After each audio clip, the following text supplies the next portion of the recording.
Ay, ¿qué pasó? Ajá.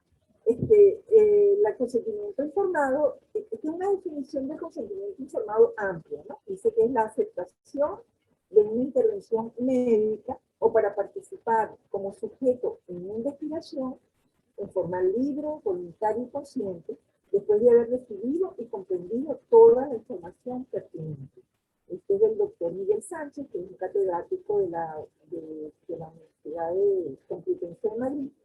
Y fíjense cómo en esa definición es general, abarca tanto el consentimiento informado de uso clínico como también el de uso en investigación. Y pueden ver que en amarillo les resalté los puntos más resaltantes. Pues fíjense, es una aceptación del individuo, tiene que ser libre, voluntario y consciente, tiene que haber recibido información y comprendido esa información, y esa información debe ser toda la que él necesite pues, para tomar esa decisión. Entonces, fíjense, el consentimiento informado tiene como, digamos, su mayor fundamentación en que la investigación clínica que involucra a seres humanos, ya sean estos sanos o enfermos, es que al involucrar seres humanos tiene una connotación moral muy importante y tiene una trascendencia muy importante. Fíjense, yo no sé si ustedes se acuerdan cuando hablábamos de la fundamentación de la bioética, y hablábamos de las fundamentaciones humanísticas, y decíamos que el hombre tiene una dignidad que hay que respetar en todo momento, ¿verdad? Que tiene derechos. Y en esa oportunidad inclusive hablábamos del imperativo categórico de Kant, que nos decía que el ser humano, las personas deben ser tratadas siempre como fines y no como medios. Y si ustedes se ponen a analizar lo que uno hace cuando se investiga, de alguna manera, esos sujetos que participan en la investigación están de alguna manera siendo tratados como medios para conseguir un conocimiento. Y por eso hay que buscar la manera, pues, en esa investigación, de tener el mayor respeto posible por esa persona pues, que está dando ese gran aporte, que está permitiendo pues, que nosotros lo tratemos de una forma no 100% como un fin. Entonces, fíjense, el requerimiento del consentimiento informado se encuentra presente en todas las normas de investigación en seres humanos, tanto internacionales como nacionales. Desde el Código de Nuremberg, ya él está presente pues, en todas estas reglas estas normas que ya ustedes han visto en las presentaciones anteriores. Hablábamos se recuerdan lo que destacábamos en el concepto de consentimiento informado, que había tres elementos de especial importancia. Uno, que el individuo tiene que recibir toda la información pertinente, pero no solamente recibir la información, tiene que comprender esa información. No basta con que la reciba, sino que la comprenda. El individuo tiene que tener competencia para tomar las decisiones y además de eso debe tener voluntariedad, es decir, no debe tener, nadie puede ejercer sobre él una presión para que él escoja o no escoja lo que le estamos planteando, ¿verdad? Esto es común también, estos requisitos son también para el consentimiento informado de uso clínico. Hay algunos de estos conceptos que vamos a ir viendo que son aplicables a los dos. En otros casos van a ser solo aplicables al consentimiento informado en investigación, yo se los diré pues precisar. Entonces, fíjense, lo primero que nos preguntamos es qué información debe tener ese consentimiento informado, cuál es esa información pertinente. Entonces, fíjense, el consentimiento informado debe tener una invitación a participar en el proyecto que debe quedar muy claro que es una investigación. ¿Okay? Eso es bien importante porque muchas veces, sobre todo en investigación clínica, a veces no queda muy claro los límites de la atención médica y de lo que es investigación. ¿Verdad? Entonces, fíjense, debe tener bien clara esta. Y debe ser una invitación, siempre debe ser encabezado. Se recomienda que sea, usted está siendo invitado a participar en esta investigación, porque es además una forma elegante para iniciar el consentimiento y para que digamos, nosotros a una persona que queremos invitar, que queremos que vaya a nuestra casa o que participe en algo nuestro, pues lo más lógico es que lo invite. Luego debe tener la identificación del investigador o los investigadores de la institución donde está respaldando esta investigación. Por ejemplo, si es un hospital, si es un instituto de investigación a la que pertenece pues, este investigador. Luego tiene que quedar claro el propósito del estudio, ¿ok? Entonces, este propósito, piense que, por ejemplo, ¿qué es lo que se está pretendiendo con la investigación? Por ejemplo, supóngase que estamos investigando unas drogas que son para el tratamiento de la hipertensión arterial. Entonces, nosotros tenemos que decirle a la persona que estamos buscando un medicamento que sea más adecuado para el tratamiento de la hipertensión arterial que los que actualmente se cuenta en el ejercicio de la medicina. Entonces, esto tiene también, esto les digo porque a veces en algunos consentimientos informados, el investigador pone una cantidad de datos que no son tan entendibles por el paciente. Por ejemplo, los objetivos, los criterios de inclusión, de exclusión. No tiene que poner todo eso. Lo importante es que ponga qué pretende él descubrir, buscar, qué información está buscando con su investigación. Luego tenemos que decirle por qué él fue elegido para participar. Por ejemplo, si estamos haciendo un trabajo, como decía antes, un medicamento que se usa para la tensión arterial, pues tenemos que decir que él fue elegido porque es hipertenso, por ejemplo, o porque es hipertenso y tiene algunas características que hacen que pertenezca al grupo que a nosotros nos interesa en esa investigación. Luego tenemos que hacer una descripción detallada de las intervenciones. Esto es muy importante. Hay que decirle a la persona todas las cosas que vamos a hacer sobre él. Si le vamos a tomar muestras de sangre, si le vamos a pasar una encuesta, si le vamos a pasar una encuesta, inclusive qué tipo de encuesta va a ser, qué tipo de preguntas le vamos a hacer. Porque para que él pueda decidir si participa o no, tiene que tener esto muy claro. Si, por ejemplo, le vamos a tomar muestras de sangre, la cantidad de sangre que se va a tomar, inclusive el lugar de donde se va a tomar, en una vena periférica, preferiblemente tal, cualquier cosa, un estudio que se le vaya a hacer, algún estudio radiológico y demás, todo eso tiene que estar bien descrito allí. Tiene que quedar claro, por ejemplo, cuántas veces él tiene que ir, tiene que acudir al sitio donde se está haciendo la investigación para que todo eso pueda tomarlo en cuenta para hacer su decisión.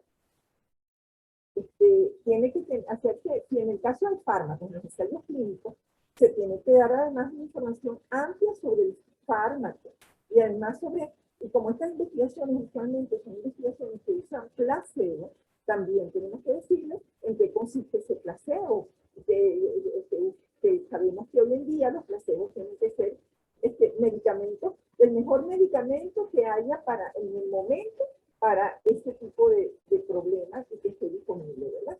Entonces, tenemos que darle toda esta información, ¿verdad? Si va a ser un ensayo ciego o doble ciego, esto por supuesto se lo explicamos de una manera que pueda entender.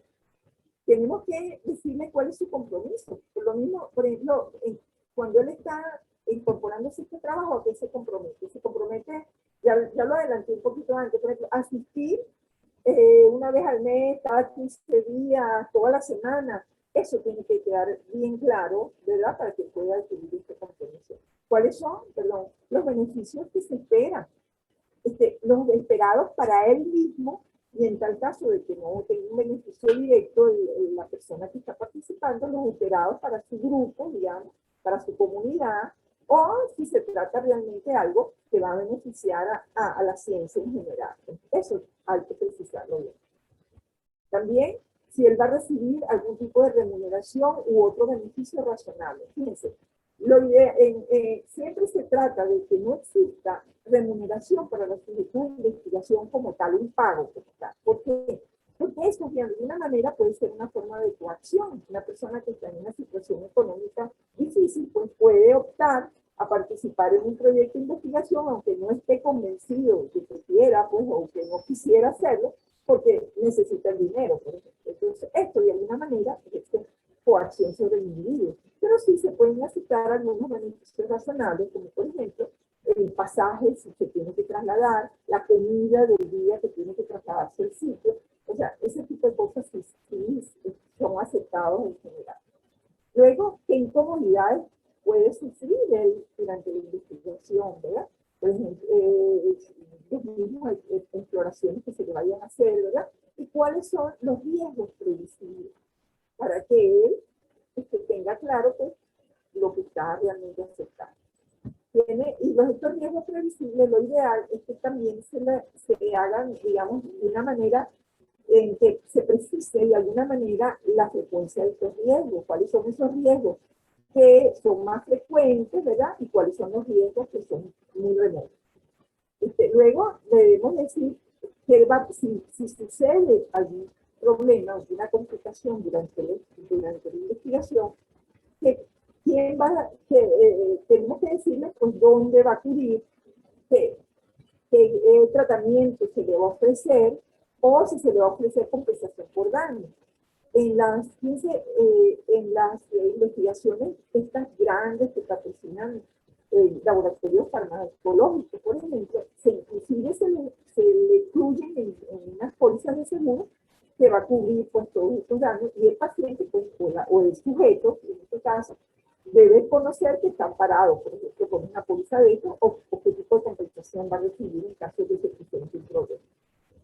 Debemos decirle además a quién va a contactar para obtener mayor información, porque a veces, inclusive, después que uno hay esa primera, digamos, contacto con la persona, el sujeto, y se le da la información, puede ser que surjan otras dudas de él en días sucesivos y él tiene que saber a quién va a acudir para aclarar esas dudas. O también puede ocurrir, o también es importante para saber a quién va a acudir en caso de que se presente, por ejemplo, un daño, una complicación durante la investigación. O sea, esa va a ser la persona a la cual recurre para que lo entienda.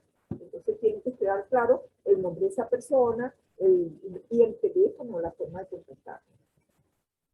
Luego, es bueno también, sobre todo en las investigaciones que incluyen, que pueden ser, digamos, objeto o en las cuales se pueden presentar algunas complicaciones, pues, saber cuáles son las leyes y las normas que lo amparan.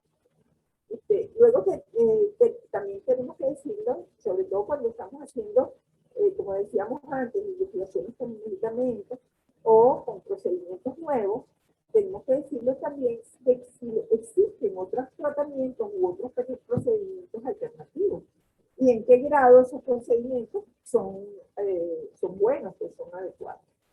Tenemos, en el caso de que queden restos de muestras biológicas pues, sobrantes, qué vamos a hacer nosotros con esas muestras, cómo vamos a descartarlas, y también debemos decirle si él tendría que en algún momento incurrir algún gasto. Esto por lo general no sucede, porque se supone que cuando el sujeto está participando de esta manera también, digamos, en una investigación, no debería tener que pagar costos. Pero ha pasado en algunas investigaciones, sobre todo en investigaciones hechas por gente que no tiene un financiamiento importante, que en algún momento el paciente haya que hacer algún examen de laboratorio o algo.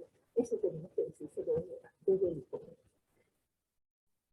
Las otras cosas, otra cosa muy importante es que es la parte de la libertad que él tiene para negarse a participar o para abandonar el estudio después de haber aceptado participar sin que esto le traiga como consecuencia ningún tipo de penalización.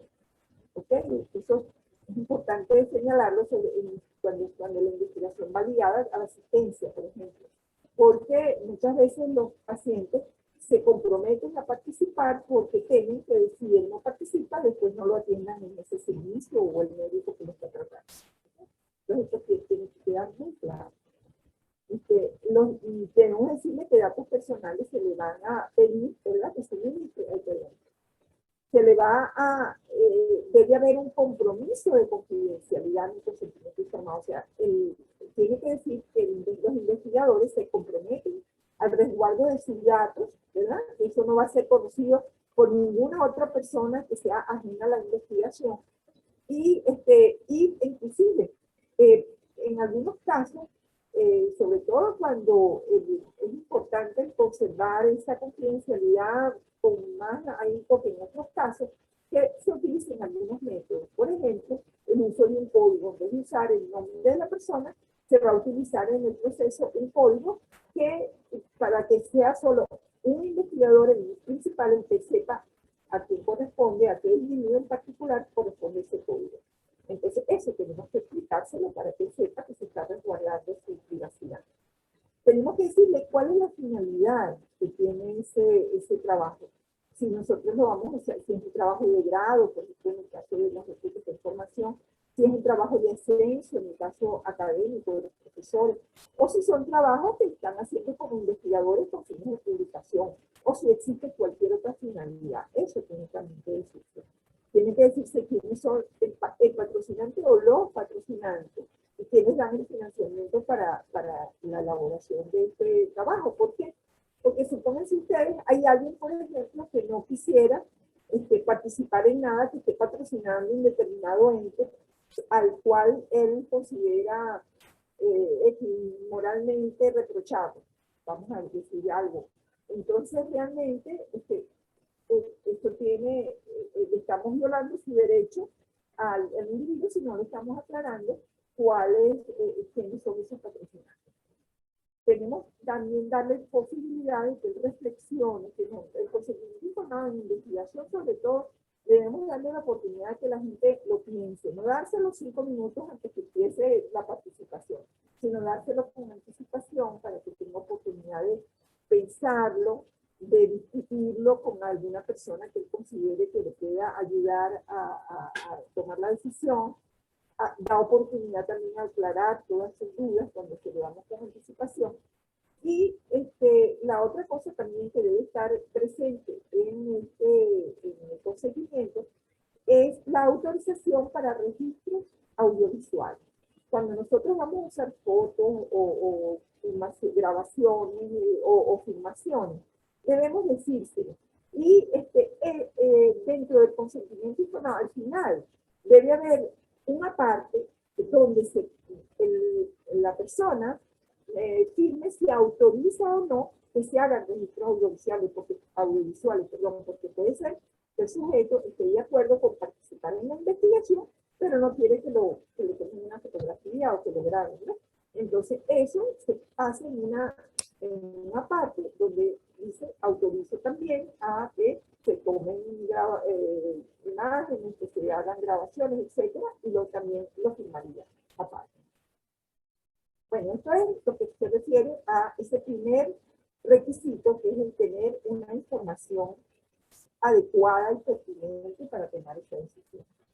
Luego decíamos que no basta con informar, sino que esa información debe ser comprendida. Y para que sea comprendida, debe ser hecha en el lenguaje local, debe ser hecha en un lenguaje claro y sencillo, evitando tecnicismos. A veces unos consentimientos informados que tienen una cantidad de palabras técnicas que la mayoría de las personas no entienden. Entonces, ¿cómo vamos a pretender que él esté decidiendo sobre algo que se le va a hacer que no tiene ni idea de qué significa?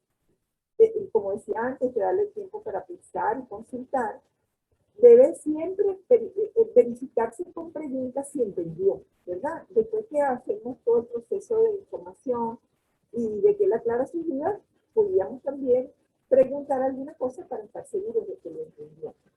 Y otra cosa también es que el consentimiento informado no debe ser algo que se acaba en el momento de la firma, sino que debe seguir en el tiempo, porque a lo largo de la investigación puede pasar que surjan nuevas dudas en esa persona que se comprometió, algo que no le quedó claro al principio. Entonces, el consentimiento informado debe ser reforzado también en el tiempo, debe ser un proceso como es también el consentimiento informado en el caso de la clínica. Y se recomienda que en algunos casos es una exigencia pues, indispensable que haya una verificación de toda esta comprensión por estudio. Decíamos que el otro requisito es que esa persona tenga competencia para decidir. Entonces, fíjense, a pesar de que usamos allí el término competencia, quiero aclarar que existe competencia, un término que se confunde con mucha frecuencia con capacidad. Y realmente son dos cosas diferentes. habilidad son un conjunto de aptitudes psicológicas, cognitivas, afectivas, volitivas, que permiten que uno pueda analizar una situación en función a los posibles cursos de acción que pueda tener, dependiendo del camino que escojamos, de las consecuencias previsibles, y de manera que la persona pueda tener todas estas cosas claras antes de tomar cualquier decisión que esté acorde a sus valores, ¿verdad? Y por lo general, esta capacidad es evaluada, puede ser evaluada en circunstancias especiales por un médico o por un psicólogo, ¿verdad? En cambio, competencia es un término más bien legal, y que quienes la determinan son los jueces. Aunque nosotros hablamos de competencia, en ese caso, y la mayoría de los trabajos que uno consigue hablar de competencia, realmente lo que nosotros valoramos es la capacidad, porque es lo que está a nuestro alcance valorar. Y una premisa que todo adulto se considera en principio competente, realmente. Fíjense, en la mayoría de los casos, esto es una cosa que no necesita una investigación especial o un estudio especial. Uno, al conversar con la gente, sobre todo si ya uno lo conoce previamente, porque en el caso de investigaciones de tipo directo del mismo médico con el paciente, realmente ya uno sabe, pues, por la evolución de esa persona y cómo contesta, y cómo habla y cómo se desenvuelve, pues uno puede saber si tiene esa capacidad para dar ese consentimiento informado. Si hay duda, es que no acude realmente a personas especializadas en esta área. El otro requisito importante, decíamos, que es la voluntariedad. Fíjense, en el caso del consentimiento informado en investigación, están proscritos el engaño, no se puede en ningún momento decir algo que no sea verdad, la coacción y la manipulación. Ahora, en el consentimiento informado de tipo clínico sí puede admitirse la persuasión, pero la persuasión no puede usarse en el caso del consentimiento informado de investigación. Necesitaría cualquier forma de, digamos, que coarte esa libertad de decidir, está reñida, pues, con este concepto de la libertad para decidir. Y una cosa, fíjense, que ya esto lo habíamos mencionado antes, quizás, que cuando se trata de investigación clínica, donde el médico tratante es el investigador, el consentimiento informado debe solicitarle a una persona diferente al médico tratante, porque aunque él no lo quiera, va a ejercer de alguna manera algún grado de coacción sobre ese paciente. El paciente va a tener temor digamos, por no dejar de congraciarse con su médico, posiblemente se va a ver, digamos, motivado a aceptar la participación. Otras condiciones que debe llenar un consentimiento informado es que en investigación siempre debe ser escrito. En la parte clínica puede ser verbal, en la mayoría de las circunstancias es verbal, pero en investigación es escrito. En la redacción se divide en dos partes. Una primera parte, que es la parte informativa, donde va todos estos elementos que mencionábamos antes, que son la información pertinente que se debe colocar. Y una segunda parte, que es la parte declarativa, que es donde el individuo dice, manifiesto o hago constar que recibí toda la información necesaria, que se me aclararon todas las dudas, que estoy procediendo de una manera libre sin que nadie me coaccione, y en este sentido, pues, doy una autorización para participar en tal investigación. Entonces, esto es la segunda parte, de lo que se llama la parte declarativa. Y al final de esta parte declarativa van las firmas del participante o de su representante legal, del investigador. Usualmente con que esté uno de los investigadores firmantes, preferiblemente el principal, pues es suficiente. Y en general siempre se pide que haya testigos. El testigo es una persona muy importante, porque es el que puede dar fe si realmente se le explicó adecuadamente a esa persona de que consistía la investigación, si realmente se verificó que esa persona comprendía, si realmente hubo libertad en el momento que se le presentó la solicitud. Entonces, por eso la figura del testigo es muy importante. Y obviamente, mientras más riesgosa es la investigación, más importante es la figura del testigo. Y mientras más se dificulta el consentimiento informado por razones, por ejemplo, de idioma diferente o de dificultad de comprensión por parte del individuo, pues más importante es la presencia de este testigo. Decíamos también anteriormente que debe ser a lo largo de la investigación, que debe ser continuo, porque como decíamos, pueden surgir dudas a lo largo de la investigación. Y un elemento muy, muy importante, que siempre debe ser aprobado por el Comité de Ética o de Bioética, realmente. Fíjense, cuando, y esto debe estar expresado en forma aparte. Quiero decir, cuando un comité de bioética da su veredicto aprobando que se realice una investigación, aparte, en esa misma carta de aprobación, debe decir que está también aprobando el formato para la obtención del consentimiento informado. O sea, debe estar en un párrafo aparte la aprobación del consentimiento informado. Puede darse el caso que se apruebe, por ejemplo, el protocolo, pero no se aprueba el consentimiento informado y por esa razón se le pide al grupo, al investigador, pues que lo reformule y que lo mande nuevamente. Entonces la aprobación final se da cuando existe la aprobación del proyecto y la aprobación del formato para la obtención del consentimiento informado. Fíjense, el consentimiento informado, lo hemos comentado ya, que es un instrumento para la protección de los derechos humanos en investigación biomédica. Pero es un instrumento tanto desde el punto de vista moral como desde el punto de vista jurídico. Y esto lo vamos a demostrar ahora.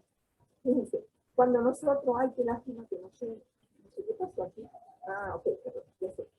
Cuando nosotros incluimos dentro de la información que se da en el consentimiento, los procedimientos, los riesgos, las responsabilidades, las prestaciones, todas estas cosas que estamos poniendo acá, estamos nosotros promoviendo o respetando este principio, que es el principio de la no maleficencia, ¿verdad? Y también estamos respetando el derecho a la vida y a la integridad física y psíquica y moral de esa persona. Y este derecho está, por supuesto, en la Declaración de los Derechos Humanos, en la Declaración Universal de Bioética y Derechos Humanos, y está inclusive en leyes. ¿Y cuál ley? La ley, el artículo 43 y 46 de nuestra Constitución Nacional, aunque también está en la ley del ejercicio de la medicina. O sea que es un instrumento moral y un instrumento legal.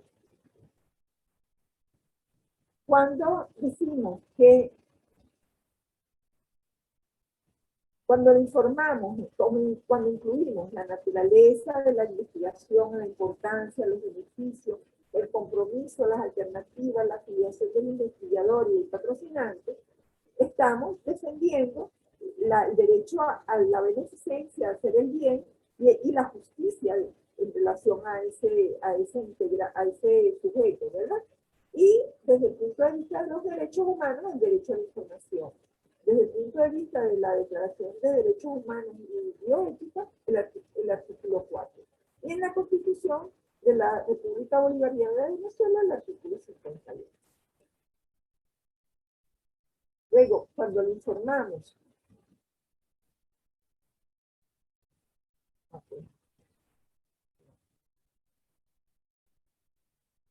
cuando le informamos sobre el uso de la información, el uso que se dará de la información, cuando hacemos compromiso con el sujeto de confidencialidad y le decimos qué método vamos a usar, cuando lo autorizamos, cuando le pedimos autorización para usar grabaciones y fotografías, estamos respetando la privacidad de ese individuo. La privacidad, fíjense, nosotros hablamos en la primera sesión de 4 principios fundamentales, pero existen otros principios que no están, que tienen algunas características especiales y no están del todo contenidos en esos 4 principios. Y uno de ellos es el de privacidad. Aunque forma parte también de la autonomía, tiene algunas rasgos especiales. Y por eso se habla también del principio de privacidad. Entonces, tenemos así en los derechos humanos el derecho a la privacidad, intimidad y confidencialidad. En la Declaración sobre Bioética y Derechos Humanos están todos estos artículos comprendidos, y en la Constitución Nacional el artículo 60. Habla también del derecho al respeto a la privacidad. Perdón, tengo uno que me quedó saltado porque pasa algo con me pasó algo aquí con ajá. Entonces, esta se me había saltado. Cuando hablamos de la libertad para decidir participar, la libertad para retirarse después de haber aceptado sin necesidad de poner excusas y sin que esto lo perjudique, y además la convalidación por testigos, estamos respetando el derecho a la autonomía. Y el derecho a la autonomía también es un derecho humano, el derecho a expresar libremente sus pensamientos, ideas y opiniones. También está consagrado en varios artículos de la Declaración Universal de Bioética y Derechos Humanos y en el artículo 57 de la Constitución Nacional. Pero más allá de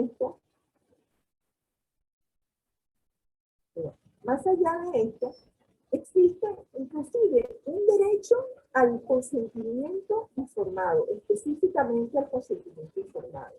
Y ese está consagrado en el artículo 46 de la Constitución Nacional, donde dice que ninguna persona será sometida sin su libre consentimiento a experimentos científicos o exámenes médicos o de laboratorio, excepto cuando se encontrase en peligro su vida o por circunstancias que determine la ley. Entonces, fíjense, por supuesto, esto es global, pues, se refiere a la parte de asistencial, pero también se refiere a la parte de investigación. Y en la Declaración Universal de Bioética y Derechos Humanos también está presente. Y en el artículo 46 de la Constitución, que bueno, que está aquí expresado, perdón. Entonces, fíjense, realmente el consentimiento informado es un contrato. Es un contrato entre dos partes, el médico y el paciente. Este contrato uno siempre piensa o uno espera que cuando uno firma un contrato, este contrato sea, las partes tengan como un peso específico parecido, ¿verdad? Y que para que el contrato, pues ninguno vaya a presionar o predominar sobre el otro. Eso es lo ideal en un contrato. Pero no sucede lo mismo en los contratos que nosotros celebramos, tanto en la parte clínica como en la parte de la relación médico-paciente también es un contrato entre el médico y el paciente, donde son las nuevas, digamos, donde en el pasado, con el paternalismo,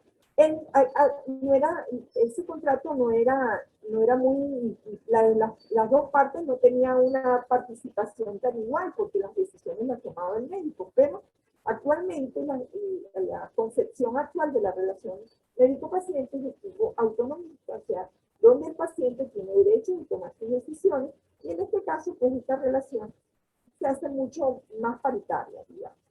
Pero no sucede lo mismo en investigación, porque en investigación hay una de las partes que es la que tiene todo el conocimiento, ¿verdad? Que va a tener un beneficio directo de lo que está haciendo, porque él va a poder publicar, porque él va a poder hacer su trabajo para su ascenso o para su grado, y existe la otra parte donde en lo mejor de los casos pues va a tener beneficios directos, pero a veces no tiene beneficios directos. Y por eso digamos, esta pirámide que vemos acá tiene su base hacia el lado del investigador. Favorece más este lado que este otro lado, ¿verdad? Pero esta desigualdad que existe se hace todavía mayor cuando existen estas dos circunstancias. Cuando existen otros intereses, por ejemplo, los intereses económicos, es lo que pasa cuando las investigaciones las hacen casas comerciales, que investigan drogas de cuyos productos se van a obtener grandes recursos a futuro, ¿verdad? Como por el otro lado, porque esta población en la cual se investiga sea una población vulnerable. Entonces vamos a hablar un poquito más amplio que en las sesiones anteriores de lo que son poblaciones vulnerables. Fíjense, una población se dice que es vulnerable cuando los sujetos no tienen la capacidad para proteger sus propios intereses. ¿Por qué? Porque tienen limitaciones limitaciones para consentir de una manera completa, ¿verdad? ¿Por qué puede ser? Porque no sean capaces de comprender adecuadamente la información que se les dé, porque no tengan competencia, que ya dijimos que era el término mejor es capacidad, pero el que se usa usualmente en la literatura es competencia, o porque no sea capaz de decidir con toda la libertad. Por lo general, estos no son impedimentos aislados. Por lo general, ellos se combinan a veces en una misma población. Pueden verse que existen limitaciones en las tres áreas de la vida. Entonces vamos a ver cuáles son estas poblaciones vulnerables más frecuentes. Una de ellas pues, es la de los menores de edad, que ese menor de edad va desde que es un cigoto hasta que es un adolescente, ¿verdad? Y por eso este cigoto y este embrión, ¿dónde está contenido? En la mujer embarazada. Por eso, una de las poblaciones se considera vulnerable pues a la mujer embarazada, no por ella en sí, sino por la gestación. Una cosa importante es que cuando participen embarazadas en proyectos de investigación, hay que buscar la manera de asegurarse siempre de que esa persona, primero, debe ser en casos muy especiales donde no se puede investigar sino en embarazadas, que uno puede hacer investigación en este caso. Y después hay que tomar todas las medidas para que no vaya a haber un embarazo que sea desconocido para ese momento. Entonces siempre se pide que se hagan pruebas de embarazo, se pide que la madre tome el compromiso pues, de evitar el embarazo en el tiempo que dura la investigación. Esto siempre porque mientras más pequeño es ese niño, digamos, más vulnerable, mientras más, digamos, más iniciando el proceso de gestación, más vulnerable es. También el otro grupo son las personas que tienen incapacidad mental o neurológica, ¿verdad? Que, fíjense, decíamos antes, estos no comprenden bien, a su vez no tienen la capacidad la competencia para decidir y también, por lo general, dependen de otras personas y tampoco tienen la libertad. Entonces se combinan todos ellos. Los ancianos, digo, ¿verdad? Las personas que están en situaciones de enfermedad terminal y también las situaciones de emergencia. Porque no, es muy difícil tomar decisiones cuando una persona se encuentra en esta situación.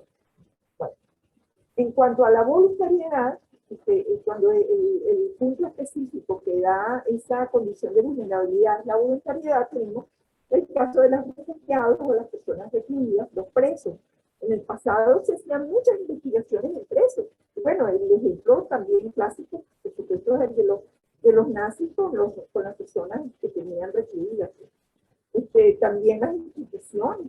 El caso, por ejemplo, ¿se acuerdan de que mencionaba anteriormente en una de las charlas anteriores el de Milagro que se hizo con niños retrasados que estaban institucionalizados? El caso de los miembros de cuerpos no deliberantes, como los soldados, los policías. Un caso que yo creo que nos ha tocado a todos en algún momento, o por lo menos que nos tocó en el pasado, son los estudiantes de la carrera de la salud. Muchas veces pasaba que un profesor nuestro estaba haciendo una investigación y nos enrolaba así rápidamente, nos ponía que aprobáramos algo, gotas o algún tipo de pomada, algo así, sin que previamente nos informara de qué se tratara ni nada. Y uno simplemente, para no para que el profesor no nos viera feo, pues aceptábamos la participación. Además, no desconocíamos este derecho que teníamos nosotros. Y también, por supuesto, la gente que trabaja, el personal subordinado en el laboratorio, que muchas veces, cuando falta, por ejemplo, una muestra para hacer el patrón sano, pues entonces toman esa muestra de su personal subordinado, muchas veces sin saber para qué están tomando, para que la persona sepa para qué están tomando esa muestra de tejido que están tomando. Bueno, fíjense, en las poblaciones vulnerables no es que no se puede investigar, porque vemos que muchas veces es necesario investigar a ellas, pero sí tenemos que tener algunas precauciones o requisitos que son específicos. Uno es que esa investigación debe responder a las necesidades particulares de esa población. O sea, si vamos a investigar en niños diabéticos, investigamos en niños enfermos con alguna particularidad, con retraso, por ejemplo, cuando lo que estamos mental, la investigación atañe justamente a necesidades de este grupo de niños. Cuando los resultados de la investigación pueden darle un beneficio directo. A veces unas investigaciones en un medicamento, por ejemplo, muy costoso, puede incluirse los niños o las personas pues, que pueden estar afectadas por esa patología, porque se van a beneficiar muy directamente de este resultado. Luego tenemos que siempre debe ser, siempre debe, el riesgo debe ser calculado con mucha más precisión, debe ser siempre el riesgo mínimo. Y un riesgo mínimo es el que se espera, por ejemplo, de un examen de rutina, un examen de laboratorio, una exploración imagenológica. Pues. Eso es lo que se considera riesgo mínimo. Hay escalas de riesgo, y esto es lo que se considera mínimo. Después no se puede cuando esta investigación no se pueda realizar en sujetos competentes y extrapolar los resultados en la población vulnerable. Y una cosa muy importante, que en este caso siempre se debe respetar la negativa del individuo a participar. Entonces, el caso de los menores, que es uno de los más frecuentes, si el niño se niega, dice que no quiere, uno debe respetar. Existen algunas excepciones. ¿Cuál es esa excepción? Cuando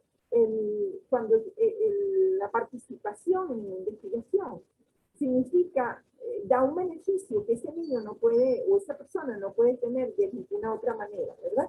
Entonces, por ejemplo, un medicamento que de alguna otra forma no va a tener opción, parecido a lo que decíamos antes, no va a tener ninguna otra opción de recibir, entonces, uno en un momento dado, tomando en cuenta el interés superior de ese individuo, en este caso de los niños, pues puede optar por incluir al niño, que en principio diría que no quiere participar.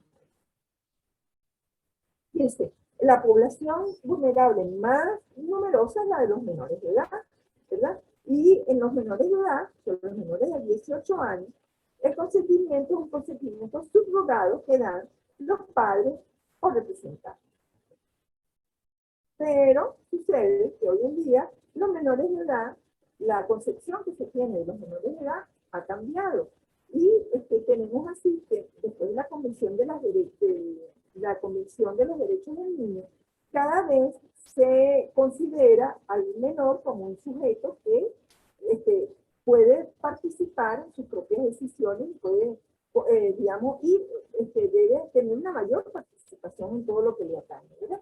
Y por eso vemos que en esta norma de SIOMS-OMS dice que siempre se debe buscar la cooperación voluntaria del niño después de haber sido informado en cuanto a su madurez e inteligencia lo permite.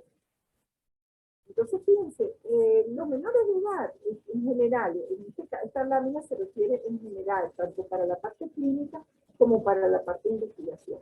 El niño siempre debe participar en la toma de decisiones, pero va a participar en formas diferentes, ¿verdad? En formas progresivamente más complejas, ¿verdad? El primer nivel es la información. Los niños menores de 7 años, cuando van a incorporarse en una investigación o van a recibir algún tipo de tratamiento, debe de informarse, debe darse una información que esté a su altura, en los términos que él pueda entender, explicarles bien qué procedimientos, qué cosas vamos a hacer sobre él. ¿Okay? Luego tenemos un segundo nivel, que es donde el niño ya empieza a participar en la decisión, y lo que se llama el asentimiento informado, donde se le va a dar también toda esa información y donde el niño tiene el derecho de decir, después que reciba toda esta información, si él está de acuerdo o no está de acuerdo. Ya, si estamos hablando del consentimiento informado en clínica, ya la decisión si se hace o no va a depender de una serie de elementos, como decíamos, del principio ese del beneficio mayor del niño. Pero en investigación, ya yo les decía también anteriormente, dentro de lo posible no se debe forzar a un niño que participe en la investigación, a menos que, como decíamos, sea de un beneficio directo que no puede conseguir de alguna otra forma. Este asentimiento informado, por supuesto, no evita que hagamos el consentimiento informado de los padres. Son dos cosas que hay que hacer en los niños: el asentimiento y el consentimiento. El asentimiento informado puede, digamos, en estas edades de los 7, 8 hasta los 12 años, comienza la adolescencia, también va a estar depender un poco del grado de madurez que tenga ese niño, del grado de comprensión, de la experiencia misma del niño. Pero ya a partir de los 12 años, el asentimiento informado es algo obligatorio 100% en todos los casos. Y al final tenemos el último nivel, sería el del consentimiento informado. ¿Por qué? Porque en algunos casos los menores de edad, cuando ya se están acercando a la adultez, entre los 16 y 18 años, pueden en algunas circunstancias específicas, pueden ellos mismos consentir. Podrían hacerlo pues sin que exista ese consentimiento de sus representantes. Entonces, fíjense, los menores de edad, ya decíamos, en la figura que se utiliza es el asentimiento informado, que se hace niños con edad intelectual mayor de 7 años, y ya decíamos anteriormente que se debe respetar su negativa participación en investigaciones no terapéuticas. Ya esto lo habíamos dicho, creo. Luego, el asentimiento informado, ¿cómo lo definiríamos? ¿Se acuerda la Convención de en qué se basa? Se basa en la Convención de los Derechos del Niño, que dice que él tiene derecho a recibir la información veraz, plural y adecuada a su desarrollo, y derecho a expresar su opinión en los asuntos de su interés, y de que sus opiniones sean tomadas en cuenta en función de su desarrollo. Todo esto está contenido en estos artículos de la ley. Entonces, ¿qué debe contener un asentimiento informado? Realmente el asentimiento informado se parece mucho al consentimiento informado en cuanto a los contenidos, pero por supuesto tiene que estar redactado de una manera mucho más sencilla, ¿verdad? Usted piensa que debe hablar de qué se trata, la importancia para que el niño se vea motivado a participar, qué beneficios va a recibir, qué procedimientos se van a efectuar en él, cuánto va a durar, cuáles son las alternativas. Le tenemos que decir que él es libre para querer o no participar, que se puede decir que no, que aunque sus papás digan que sí, debe de convalidarse por testigos también, debe explicarse el riesgo, digamos, las incomodidades. Por supuesto, esta información, como decía antes, cada vez más compleja en función de mayor edad que tenga el niño.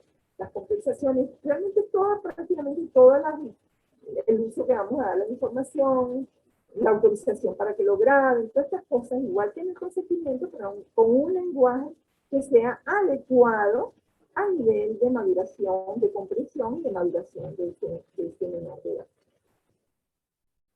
Entonces, fíjense, yo les decía que hay algunas circunstancias en las cuales los menores de edad pudieran tomar de por sí la decisión de consentir o no, sin la participación, sin que haya un consentimiento de los padres, ¿verdad? Y esos casos son estos casos, por ejemplo, son donde ese menor ya está emancipado o se considera un menor maduro. ¿Por qué? Porque, por ejemplo, si haya ido a su casa, tiene una vida aparte, ya haya gestado niños, se haya casado, ¿verdad? Entonces, en estos casos, él pudiera estar digamos, en capacidad de hacer ese consentimiento. Pero hay también algo con el cual les quiero hacer una acotación, porque se presta mucho digamos, a tomarse como un argumento para que en algunas circunstancias, algunos proyectos de investigación, no se, en adolescentes de más de 14 años, pues no se tome el consentimiento de los padres. Y eso es el artículo 50 de la LOMNA, donde dice que cuando el artículo es más largo, pero es un artículo que habla sobre el derecho que tienen ellos de asistir a servicios de salud sexual y reproductiva por cuenta propia, ¿verdad? Y dice en ese artículo que ellos hay que respetarles a estos que son ya mayores de 14 años, el libre consentimiento. Entonces, este es un artículo que se presta muchas interpretaciones y por lo general, pues, da lugar a muchos análisis a nivel de los comités de bioética. Entonces, se lo señalo porque ustedes hacen muchas veces el trabajo de los estudiantes, con frecuencia hacen un trabajo donde incluyen adolescentes, algunos trabajos muchas veces son encuestas o otro tipo digamos, de procedimientos que se hacen, que tienen que ver con esta área, y se crea siempre pues una disyuntiva sobre si ellos pueden incluirse sin que exista además el consentimiento de los padres. Fíjense, hablamos anteriormente, habíamos hablado perdón, habíamos hablado en otra de las charlas se había hablado un poco de las investigaciones que se realizan en comunidades. Entonces, yo, como esto es importante, pues estamos hablando de vulnerabilidad, pues yo les vuelvo a traer esta colación. Dice que el consentimiento, en relación al consentimiento informado, dice que se podrá pedir, además, de acuerdo de los representantes legales del grupo, la comunidad en cuestión, el consentimiento del colectivo, ¿verdad? El acuerdo colectivo de una comunidad o el consentimiento de un dirigente comunitario o una autoridad puede ser que sea necesario. Eso se ve sobre todo en las comunidades indígenas donde existe un jefe de tribu o algo así, y muchas veces se busca este consentimiento, pero esto no debe tomarse como una norma y siempre debe buscarse el consentimiento individual informado de cada persona. En estos casos siempre hay que tomar en cuenta pues, las costumbres de la comunidad, y estas cosas justamente son las que debe evaluar el comité de bioética. Cuando se investiga en comunidades socioeconómicas y culturales, comunidades que son socioeconómicas y culturalmente deprimidas, entonces pueden generarse expectativas, justificadas o no, sobre beneficios que puedan estar asociados a su participación en una comunidad. Y esto de alguna manera puede ejercer algún tipo digamos, puede coaccionar un poco a esas comunidades a que participen. O en comunidades donde hay limitaciones para comunicarse con ellas, porque, por ejemplo, hablan un dialecto, un idioma diferente. Entonces, en estos casos siempre la investigación debe responder a necesidades propias de ese grupo. ¿Okay? Y por otra parte, siempre debe buscarse que haya una disponibilidad razonable de los productos o conocimientos resultantes para beneficio de esa comunidad. Todo esto está en las normaciones, como les decía anteriormente, las profesoras que me precedieron, pues son unas normas muy adaptadas a Latinoamérica y a la investigación que se hace a nivel de comunidad. Entonces, fíjense, ya decíamos anteriormente, lo hemos mencionado varias veces, que cuando hay investigación médica combinada con atención de esa médica, entonces hay un conflicto de intereses. Y en este caso, pues la investigación debe tener siempre un valor potencial para el paciente. No que el valor sea nada más para el investigador. Y en este caso, el consentimiento informado, ya lo decíamos antes, debe tomar de otra persona. Bueno, vamos ahora a resumir un poco qué importancia tiene ese consentimiento informado, que podemos deducir de todo esto que hemos visto hasta ahora. Fíjense, el consentimiento informado protege al sujeto de investigación, educa al sujeto en la materia de investigación y le crea conciencia de sus derechos. ¿Okay? Estimula al investigador a autoevaluar su proyecto, porque cuando él tiene que explicarle al sujeto los procedimientos y todos los pormenores del consentimiento informado, muchas veces se da cuenta que él no está suficientemente claro y puede, digamos, al darse cuenta de eso, hacer modificaciones en ese proyecto. Y además favorece un clima de confianza, de respeto entre el investigador y el sujeto de investigación. Existen algunas situaciones en las cuales se pudiera prescindir del consentimiento informado. Uno, ya lo mencionábamos anteriormente en la sesión de preguntas, que son los estudios retrospectivos de revisión de historia clínica o de reportes de casos donde ha pasado mucho tiempo y el paciente no se puede contactar, son cohortes grandes de pacientes o poblaciones muy grandes, pudiera entonces prescindirse del consentimiento informado. En investigación sobre muestras de tejido almacenadas, excepto que sean estudios de ADN. los cuales sí necesitan, por supuesto, un consentimiento informado específico. Y cuando la obtención del consentimiento informado puede afectar la validez de la investigación. Déjenme explicarles esto. En algunos casos, por ejemplo, uno está haciendo una investigación donde quiere ver, por ejemplo, cómo percibe el paciente el trato que le da en un momento dado el médico o el respeto que tiene el médico hacia él y se va a hacer una encuesta. Si nosotros le decimos con anticipación, le hacemos que tiene un consentimiento informado y le decimos que ese es un estudio, para qué se está haciendo y que realmente él pudiera en un momento dado modificar sus respuestas queriendo pues no quedar mal o decir una cosa que no fuera la que él está pensando exactamente, ¿verdad? O cuando son estudios observacionales, por ejemplo, alguien está haciendo un estudio sobre si el personal que labora en tal servicio está cumpliendo con las reglas de higiene, vamos a decir. Si nosotros le decimos a ese personal que va a participar en la investigación que se va a hacer un trabajo para saber si están cumpliendo con las normas de higiene, estoy segura que cuando él sepa que lo están observando va a cumplirlas perfectamente. Entonces, ahí el hecho de tener el consentimiento antes puede afectar el resultado. Pero en este caso, después que se hace la observación, ¿verdad? O se hace la encuesta o la entrevista, entonces sí se le pide el consentimiento a la persona para usar la información que él dio en la investigación. Bueno, por supuesto, pues siempre la exoneración del consentimiento informado es potestad del comité de bioética. No lo puede decidir per se el investigador. Siempre es el comité de bioética que tiene la última palabra. Entonces vemos que el consentimiento informado, en conclusión, es un instrumento moral y jurídico que regula la relación contractual entre el investigador y el sujeto de investigación. Debe ser asumido por ambas partes a conciencia y no como una simple formalidad. Y por su carácter jurídico, el incumplimiento de las obligaciones pactadas puede ser objeto de sanción legal. Muchas gracias.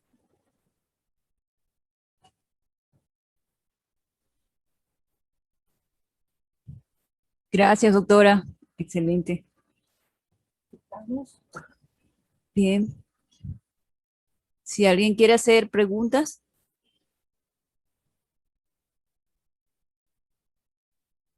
No tengo cámara, no sé por qué no puedo abrir la cámara. Vamos a ver, aquí abajo, pero ya.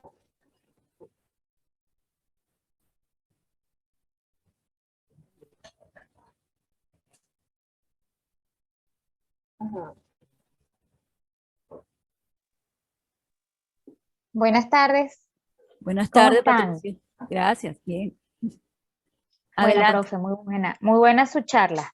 Mire, pero tengo una inquietud con respecto a la autorización de las grabaciones. Usted dice que hay que ponerlo aparte, es decir, que después de que el sujeto de investigación autoriza la investigación en particular, lo que se le va a hacer, aparte entonces hay que poner como unas letricas que digan y además consiento que sea grabada o no consiento que sea grabada en un caso en la entrevista. Debe ser así entonces. Es un apartado, ok, de manera que... Documento, sí. Ok, ok, muy bien. Y Y yo vuelvo a hacer la... firma Ah, aparte de lo que yo les decía y volver a firmar, ajá, ¿por qué? Porque puede autorizar para una cosa y no para la otra. exactamente, exactamente. Entonces entendí bien. Otra cosa, ibas a decir algo más, pero te interrumpí, no sé. No, bueno, porque a mí sí me interesa mucho si existe alguna referencia donde, o en la misma acción, o en la declaración de Helsinki, o donde diga que en los estudios retrospectivos no es necesario consentimiento informado. O sea, es como un respaldo, sobre todo para cuando se va a escribir el proyecto, uno justificar, o simplemente con el aval del comité es suficiente. Fíjate, insisto, eso está, no es que está, es una cosa así que porque sea retrospectivo siempre va a ser así, no. Puede prescindirse del consentimiento informado. Por lo general, cuando vienen estos estudios retrospectivos, o sea, por eso es que el comité local va a evaluar la situación. Si el comité local sabe que tú llevas un registro de las historias, que puedes contactar fácilmente a tus pacientes, porque por ejemplo en las consultas privadas se puede dar eso, que con una llamada tú puedes decir, mire, quiero hacer una investigación con ustedes, con mi paciente, y quisiera que me firme un consentimiento y se lo manda, ¿entiendes? Pudiera hacerse, pero en general eso no ocurre. Y entonces en esos casos puede prescindirse, pero es el comité el que lo va a decidir al final. Entonces, ¿no? Dice, el consentimiento informado en este caso no lo podemos obtener porque no podemos contactar a todos los pacientes que están incluidos en la población de estudio. ¿Okay? Pero eso sí está en de verdad, perdóname que no, la vez pasada no te lo busqué, pero eso sí está, yo te lo voy a contestar en privado una vez que tenga la referencia específica del número, la norma, etcétera. ¿Okay? Ok, gracias, profe. No hacerlo, tenértelo para esta oportunidad. Gracias. Chévere, o también es por el foro, ¿verdad? Del campus virtual. Ok, también. Ok. Gracias, profe. De nada.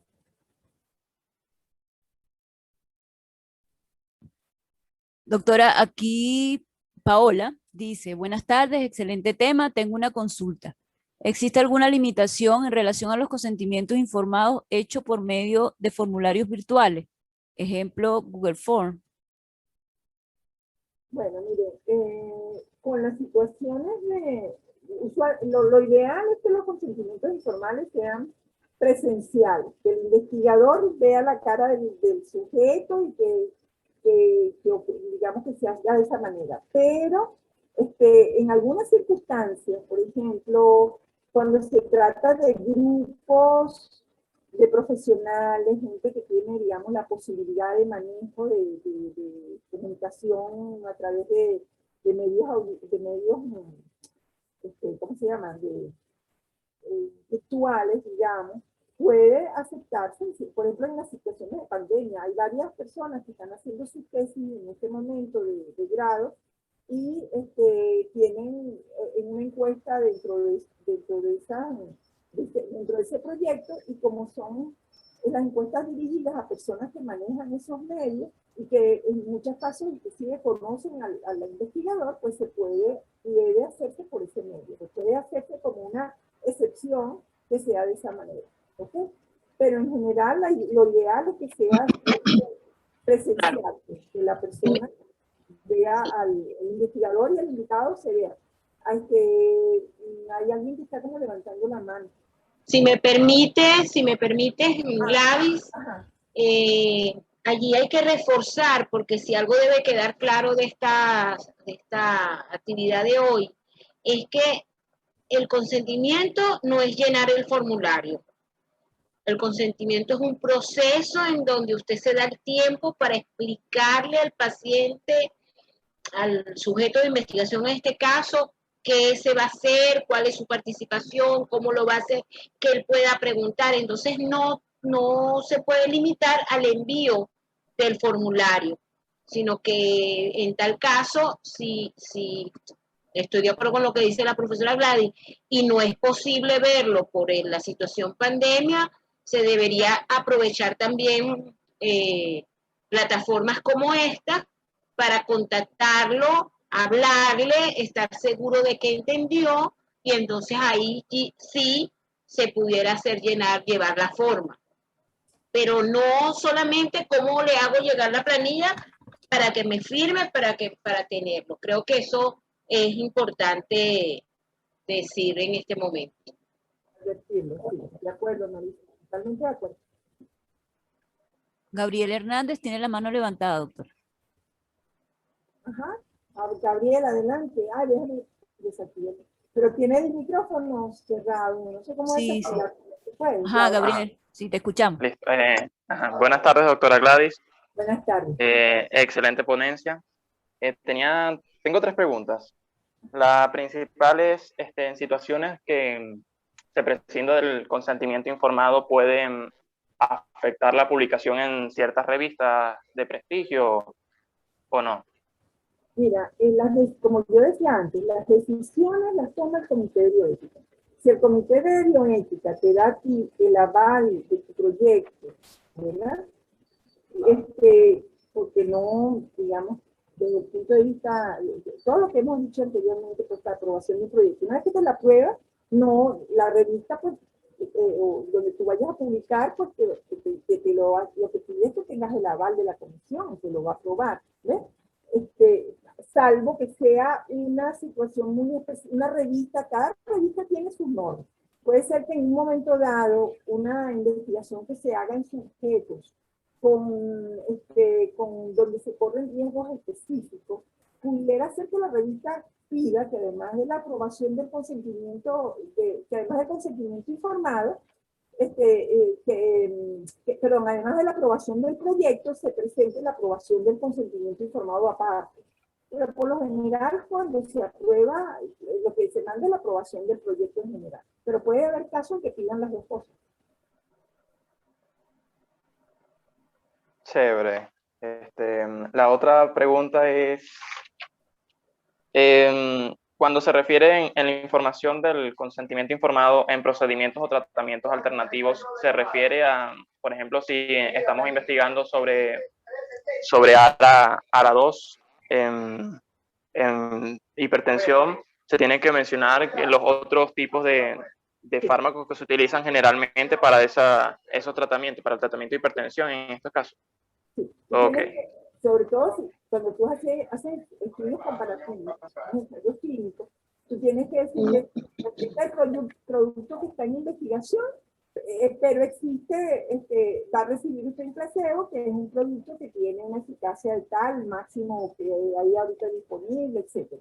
¿Okay? Tiene que saber además que hay alternativas. O a veces, no en otro tipo digamos, de estudio, tú tienes que decirle, vamos a hacer todo esto, pero existía también la alternativa de otro tipo. Por ejemplo, los protocolos.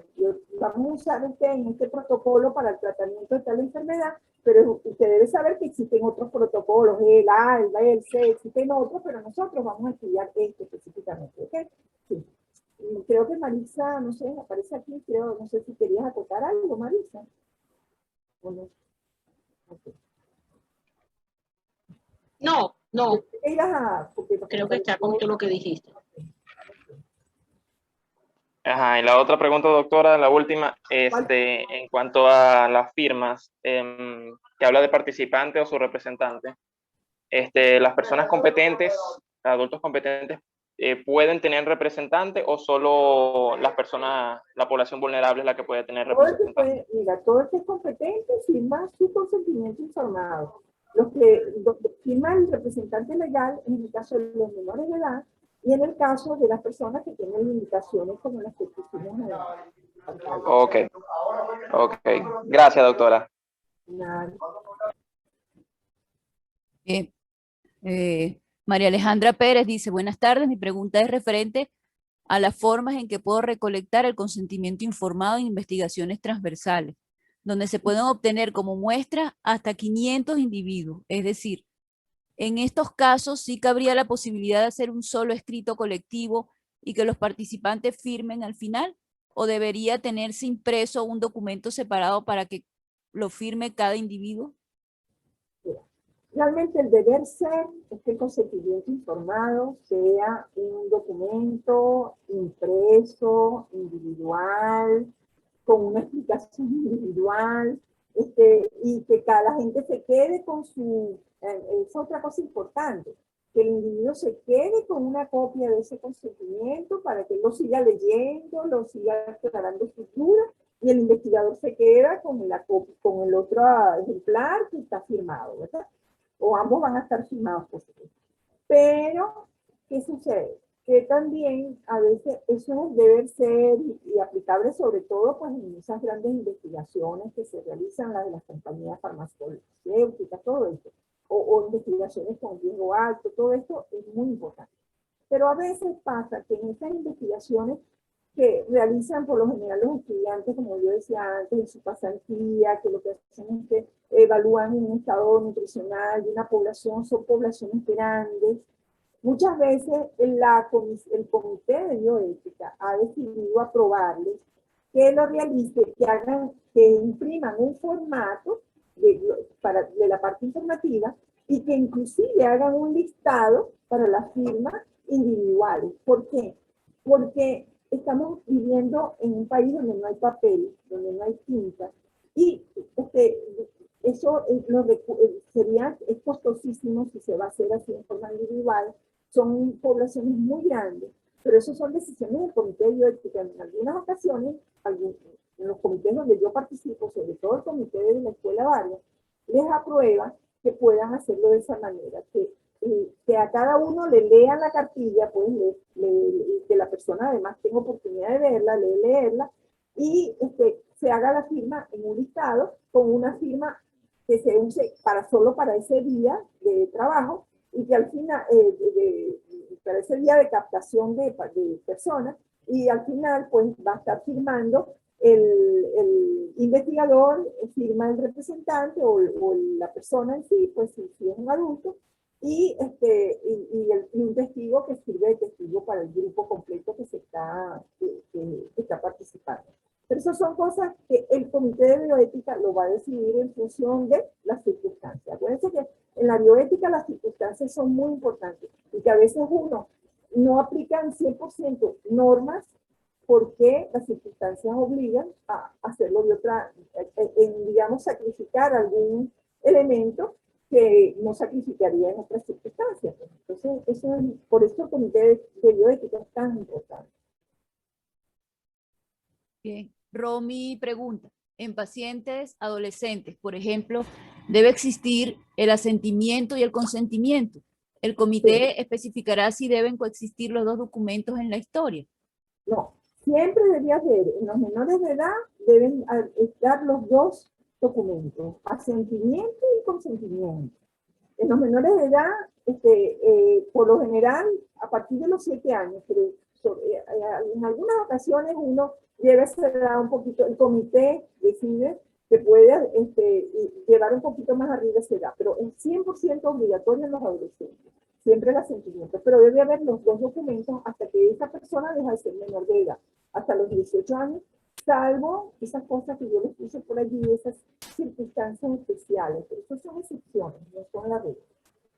Sí, perdón, Gladys, se hace documento consentimiento de los padres y asentimiento del adolescente. Son dos documentos aparte. Nelson, buenas tardes, excelente clase. Mi pregunta es la siguiente. Si solo se usara como data el diagnóstico del paciente, ¿es necesario recurrir al consentimiento informado aun cuando la data sea suministrada por el servicio hospitalario para realizar la investigación? Bueno, fíjate, ahí está el hilo que yo les decía, ese hilo que insiste entre lo que es investigación epidemiológica y análisis de resultados de una labor asistencial. Yo les decía en una de las anteriores sesiones que obviamente que cuando uno, el objetivo de uno es ver realmente si ha sido eficaz la labor del servicio, hacer un informe, eso no es investigación, no necesitaría tener consentimiento, ¿verdad? Pero si la persona está pensando que esos datos van a formar parte de un proyecto de investigación, ya cambia un poco las cosas. ¿Ves? Cualquier dato de la historia clínica que uno utilizara pudiera ser de alguna manera es un dato para esa investigación, es un insumo para esa investigación. Ya pasa a ser realmente una investigación, pero bueno, como decíamos, si es una investigación que uno demuestra que no pueda obtener el consentimiento informado porque son grandes cohortes, por ejemplo, pues la comité pudiera decidir que no va a exigir el consentimiento informado. No sé si no esté bien, pues si entendió lo que quiero decir. Sí, muchas gracias, doctora. Entendido. Ok, José Antonio Gámez dice acá, ¿hasta qué punto se puede solicitar un consentimiento telefónico o por medios digitales? Creo que ya la doctora respondió mi pregunta anteriormente. Ok. El doctor Parrilla dice, buenas tardes, muy didáctica su clase, tengo una pregunta. Una vez aprobado por la Comisión de Bioética un consentimiento informado, ¿puede ser modificado por el investigador? Fíjense, cuando a veces pasa en una investigación que en el curso de la investigación, por alguna razón, hay cambios en el proyecto de investigación. En esos casos, si esos cambios son importantes, ese proyecto debe pasar nuevamente por el Comité de Bioética para que el Comité de Bioética evalúe estos cambios y nuevamente dé su aprobación o no al proyecto, porque son cambios realmente que, digamos, que modifican, que producen modificaciones importantes en el proyecto en sí. En esos casos, el consentimiento informado también tendría que modificarse. Cuando se hace una modificación al proyecto, se somete el protocolo y también se somete un nuevo a evaluación por el Comité de Bioética de un nuevo consentimiento informado, porque va a cambiar la información que se le dio al paciente anteriormente. Ya a lo mejor no se van a hacer los mismos procedimientos. Y en ese caso, pues tiene que haber un nuevo consentimiento informado. Eso es lo que llamamos una enmienda al protocolo. Y esa enmienda debe volver al comité académico, al comité de bioética, para ser revisado y avalado. Y debe ser de conocimiento, tal como lo dice la profesora Velázquez. Una vez tuvimos un protocolo farmacéutico que tuvo 14 enmiendas, porque eso nos habla de un mal diseño, pero no era tanto mal diseño, sino que se iban incorporando nuevas pruebas porque veían que podían aumentar el número de pruebas en esa población, y entonces 14 enmiendas tuvimos que evaluar a ese proyecto original. Wow. Bien, María Alejandra. Dice que mi audio se escucha mucho mejor que el día anterior. Sí. De presentación. Menos mal, qué bueno. Qué María bueno. Alejandra Pérez comenta, sí, exacto, doctora, el tema de papelería es lo que más me inquietaba en este sentido de la recolección del consentimiento. Muchas gracias. Ok, muchas gracias, doctora, dice Romy. No hay más preguntas por ahora.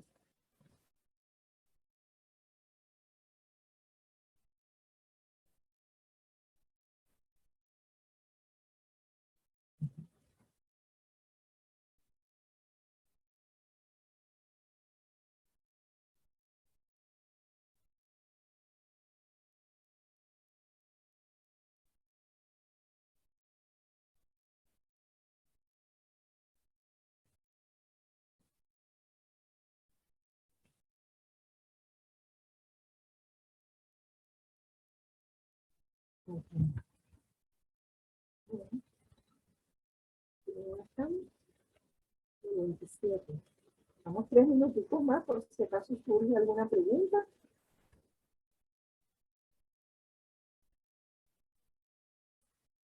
Sí, el consentimiento informado es lo que más uno corrige en la Comisión de Bioética, ¿no? Sí. Se me pasó algo. Ahorita es que me estoy percatando que hubiéramos traído un modelo. Sí. Bueno, pero se lo podemos colocar. Lo podemos ponerlo en el aula. Sí, se lo podemos colocar. Vamos a colgar unos materiales allí y vamos a incluir eso. Para que más o menos tenga una idea de la redacción, porque eso de verdad, como dice la profesora, además es una de las cosas que más corregimos. Yo tengo unos modelos porque la tendencia actual, no sé si lo dijiste y no me percaté, es que los consentimientos informados sean un máximo de 3 hojas. Los consentimientos informados de las casas farmacéuticas tenían 20 hojas, 22 hojas, y uno sabe que eso no lo lee el paciente. Entonces la secuencia de forma pregunta-respuesta, como posibles preguntas que se pudiera hacer el sujeto, es muy práctico, muy fácil de leer, y si usted mantiene la redacción de forma sencilla y clara, se puede, tal como lo explicó la profesora, respondiendo de forma breve, cubriendo todos los aspectos. La tendencia es esa, pues que se haga en un máximo de 3 hojas, como digo, para asegurar que el paciente tenga toda la información en un mínimo espacio. Entonces, hay un consentimiento que está redactado y sirve de formato. Entonces, lo podemos colocar en el aula. Y en el caso de los menores de edad, pues suelen ser muy útiles de esa manera, en forma de preguntas, y muchas veces inclusive con figuritas. Hay muchos procedimientos donde se les ponen a los niños figuras para que tengan, digamos, una forma más fácil de entender lo que se les va a hacer, ¿no? Claro, también, perdón, termina. O pequeñas cómics o algo así donde ellos puedan, digamos, entender mejor la situación. Perdona, Marisa. Sí. No, que en ese sentido también ahí está un poco la creatividad del investigador.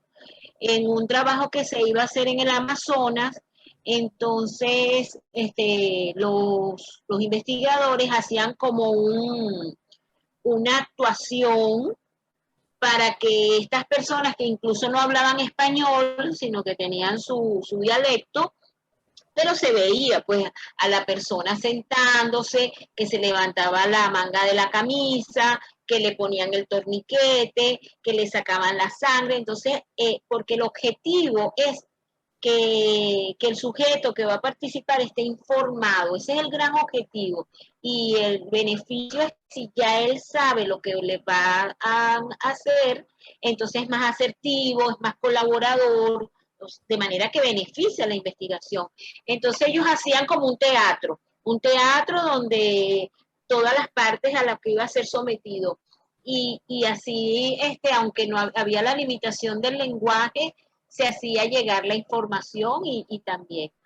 O también se ha hecho que se graba a la persona y la persona manifiesta hablando su disposición de participar en el protocolo porque no sabe escribir, por ejemplo.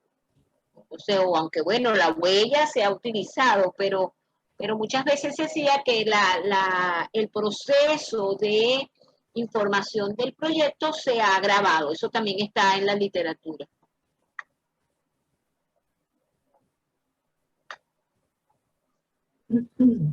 Doctora Romy dice acá, ¿a qué se llama capacidad volitiva? Volitivo es voluntad, que tenga la posibilidad de expresar su voluntad, de hacer su voluntad. Eso es volitivo, de hacer lo que quiere hacer. Eso es por lo de la diferencia aquella entre competencia y, imagino yo, y capacidad, ¿no?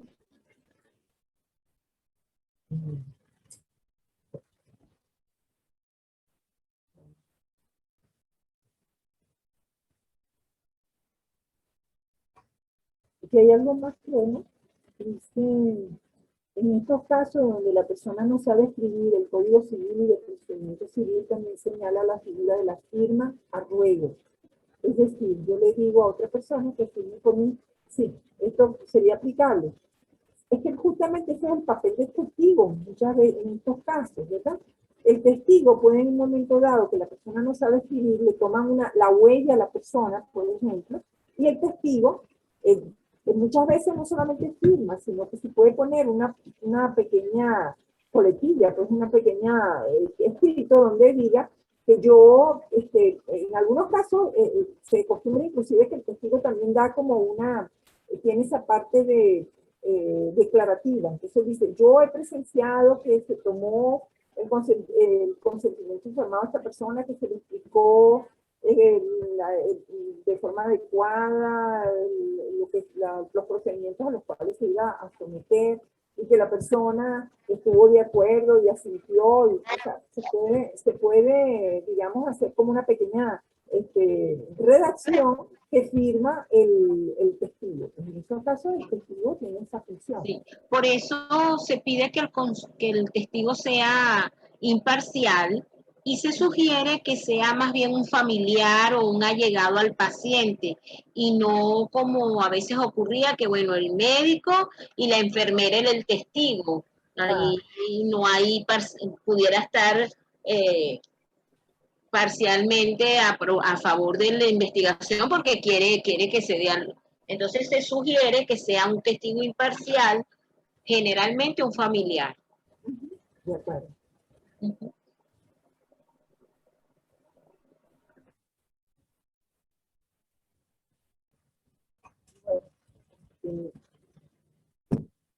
¿Qué más?